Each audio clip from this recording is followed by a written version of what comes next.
Tens la sensació que et passes la vida fent dieta?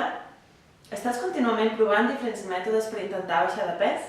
O ets de les que espera que passi Nadal, després les vacances, després d'aquell sopar, després del cap de setmana i no arriba mai el moment de començar? Si has contestat que sí a alguna d'aquestes preguntes, alguna cosa està fallant. Queda't i ho descobriràs.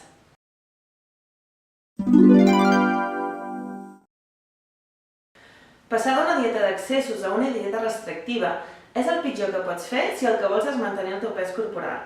El nostre cos té uns mecanismes de supervivència. Quan li restringim les calories que normalment li donem, el que fa és enlentir el seu metabolisme per assegurar-se que tindrà prou energia fins la pròxima vegada que li donis aliment.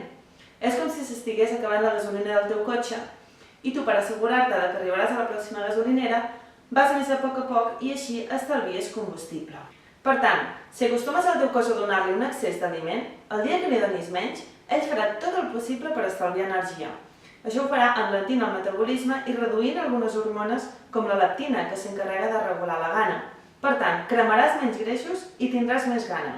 Això farà que a la llarga sigui difícil que puguis mantenir aquesta dieta. Per una altra banda, quan augmentem el nostre pes corporal, el nostre cos agafa aquest pes com a punt de referència. És el que es diu set point.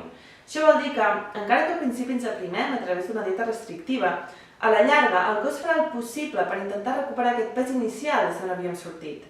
És més, en un estudi s'ha vist que una de cada 3 persones recuperen més pes del que tenien inicialment quan van començar.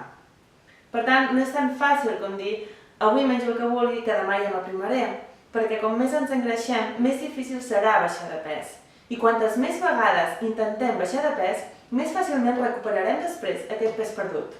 Per tant, què hem de fer per mantenir el nostre pes corporal?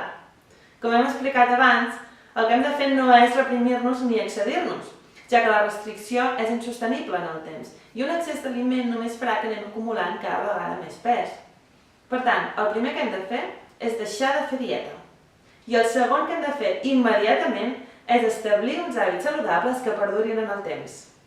Si vols saber com ha de ser aquesta alimentació que t'ajudarà a mantenir el teu pes i establir uns hàbits saludables que perdurin en el temps, subscriu-te al butlletí a través d'aquest enllaç o demana hora per la consulta nutricional si vols agafar la via ràpida i personalitzada. Ho pots fer a través de la meva web, que és albalonso.com.